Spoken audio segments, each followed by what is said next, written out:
Oke, selamat ketemu lagi, selamat berjumpa kita dalam mata kuliah makroekonomi. Kita pada pertemuan ini kita akan bicara tentang apa itu ekonomi, ilmu ekonomi, dan apa permasalahan yang harus dipecahkan dalam ekonomi suatu ekonomi sebagai konsep dasar. Jadi ilmu ekonomi itu adalah ilmu itu muncul ketika dalam rangka memecahkan suatu problematika yang ada di dalam suatu masyarakat. Ini adalah karakter manusia, jadi kita mempelajari tentang apa yang dilakukan oleh manusia. Jadi ilmu ekonomi itu adalah ilmu yang mempelajari perilaku kita terkait dengan perilaku ekonomi kita sebagai manusia. Manusia pada dasarnya itu pasti siapapun itu punya kebutuhan. Jadi ada kebutuhan, keinginan gitu. Kebutuhan manusia itu sifatnya pasti tidak terbatas, atau kita mengatakan kebutuhan kita itu banyak, keinginan kita banyak ya. Kita akan berusaha menjadi bagaimana kebutuhan, keinginan kemudian kita turunkan menjadi kebutuhan, bagaimana kebutuhan itu kita bisa memenuhinya ya. Nah, tentunya semakin kita punya kesempatan, kemampuan untuk memenuhi kebutuhan itu, maka tingkat kepuasan kita itu akan menjadi semakin tinggi ya. Saya pengen A gitu, kemudian saya bisa membelinya, maka saya akan merasa puas karena saya bisa mengkonsumsi, maka saya akan menikmati kepuasan itu. Namun demikian, kita manusia itu pasti punya alat untuk memenuhi itu, atau kita kenal dengan alat pemuasnya, itu sangat terbatas. Jadi alat pemuasnya kebutuhan itu berupa barang atau jasa, atau kita dalam produk, itu sifatnya adalah terbatas, baik itu waktu maupun tempat. Jadi kita sifatnya adalah scarcity. Scarcity itu waktu, bisa jadi suatu waktu itu berlebih, misalkan air. Di suatu tempat misalkan suatu waktu kita kelebihan air, justru terlalu over sehingga terjadi banjir. Pada suatu saat kita kekeringan, itu banyak di beberapa daerah. Kemudian place itu tempat, berarti satu tempat mungkin akan itu berlebihan, tapi di tempat lain dia kekurangan. Itu namanya ada alat pemuas yang tidak imbang antara alat pemuas kita berupa produk yang kita ciptakan, dibuat, dengan kebutuhan kita sebagai manusia. Nah, kita untuk memperoleh produk, barang, dan jasa itu tentunya bisa kita menciptakan sendiri, kita bisa membuat, tapi itu juga terbatas. Maka untuk memperolehnya kita harus membeli. Ya, untuk membeli kita perlu uang. Uang kita terbatas. Ya, aset kita terbatas untuk kita membeli itu. Maka apa yang kita lakukan? Yang kita lakukan adalah secara manusiawi, secara alam, secara naluri, kita pasti akan bertindak bagaimana kita harus melakukan satu pilihan. Jadi bagaimana manusia bertindak dan berperilaku yang harus dilakukan ketika dihadapkan dua kondisi yang berbeda. Ini menjadi masalah. Kalau kebutuhan kita banyak, alat uang kita punya banyak banget gitu, nggak ada masalah ya. Cuma ini masalahnya uangnya terbatas, produknya terbatas. Kita mau suatu produk, kita punya uang, tapi barangnya nggak ada, itu juga masalah ya. Maka bagaimana yang menjadi penting dalam ilmu ekonomi adalah bagaimana kita melakukan satu pilihan dengan segala keterbatasan. Satu sisi kita kebutuhan kita yang sifatnya yang jumlahnya sangat banyak, bagaimana kita melakukan satu pilihan. Pilihan tentunya melakukan pilihan apa? Pilihan yang terbaik. Maka ilmu ekonomi itu mengajari kita bagaimana kita melakukan satu pilihan yang terbaik, the best choice.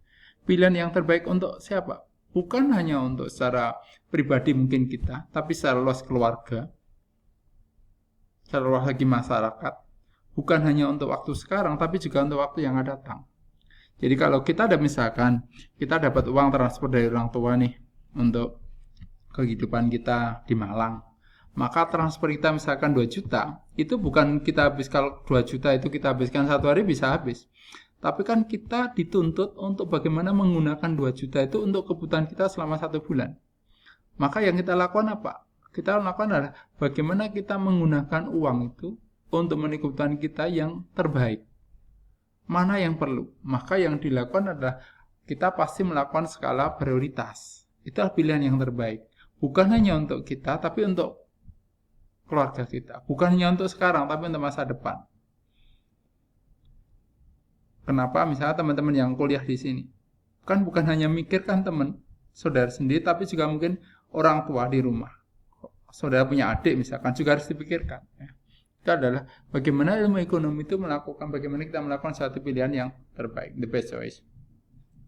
Secara konsep ilmu ekonomi itu adalah satu ilmu yang mempelajari bagaimana perilaku manusia dalam hal ekonomi dalam melakukan pilihan untuk memenuhi kebutuhan yang sifatnya tidak terbatas dengan sumber daya yang terbatas.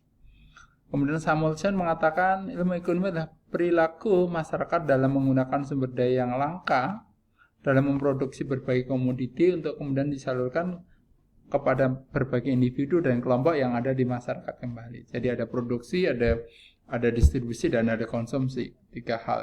Ingat banyak nanti kita akan bicara aktivitas kita ada 3. Satu adalah produksi. Produksi adalah aktivitas kita yang menciptakan, menambah nilai tambah suatu barang, value added suatu barang. Kemudian yang kedua adalah distribusi, berarti memindahkan, mengalirkan, menyalurkan dari produsen ke konsumen. Sedangkan konsumsi itu kegiatan yang dilakukan oleh seorang konsumen. Dari kegiatan itu akan mengurangi nilai guna suatu barang. Namun dia ketika nilai guna suatu barang itu berkurang karena konsumsi, maka dia akan memperoleh yang namanya kepuasan atau utilitasnya. Sehingga dengan ilmu ekonomi tadi saya sampaikan, ilmu ekonomi bukan hanya berpikir untuk kita sendiri, tapi untuk keluarga kita, untuk masyarakat, bukan hanya untuk sekarang tapi masa depan. Saudara susah-susah sekarang datang ke Malang belajar gitu. Dalam rangka apa? Dalam rangka menyiapkan saudara masa depan saudara. Itu adalah pilihan. Karena ingat, dalam hidup itu adalah ada opportunity cost, ada pilihan biaya yang kita lakukan ketika kita melakukan satu pilihan A, maka kita tidak bisa melakukan tidak pada saat yang waktu yang sama kita tidak bisa melakukan kegiatan yang lain. Uang yang kita gunakan saat untuk kegiatan A, maka nggak bisa kita gunakan untuk kegiatan B. Itu adalah pilihan. Maka bagaimana kita melakukan satu pilihan yang baik. Maka dengan ilmu ekonomi itu bukan membuat kita menjadi serakah, tapi bagaimana membuat diri kita tahu bagaimana kita berperilaku untuk memanage sumber daya yang kita miliki yang jumlahnya terbatas, itu dalam rangka mencapai kehidupan yang lebih baik. Itu adalah ilmu ekonomi. Tadi keterbatasannya terkait dengan waktu, time and place, tempat.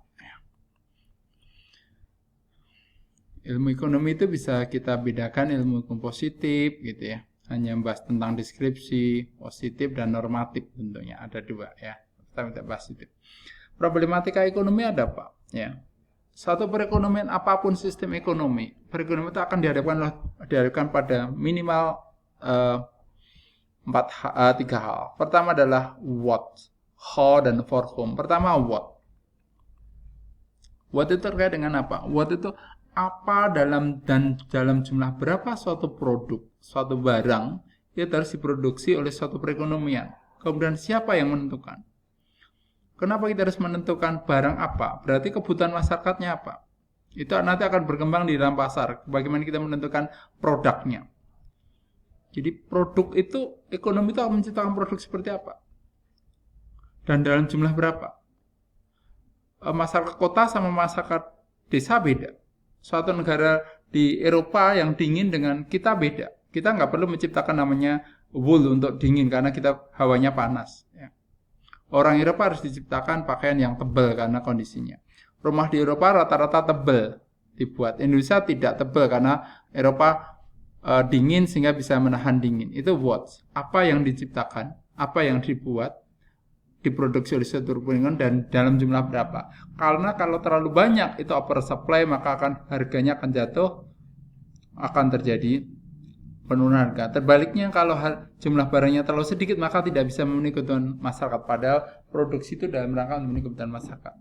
Setelah kita tahu barang apa yang harus diproduksi, maka kita cari how. Bagaimana kita produksi? Apakah padat modal atau padat karya? Kemudian yang berikutnya adalah for whom. Untuk siapa barang itu dibuat? Apakah untuk masyarakat kelas menengah, kelas bawah, maka akan terjadi. Yang menentukan siapa? Yang menentukan adalah tingkat pendapatannya. Ada donat dengan harga yang mahal di Dunkin Donat, tapi ada donat yang didorong orang, yang harganya cuma 1.000. Oke, itu yang dilakukan. Oke, terima kasih, selamat belajar.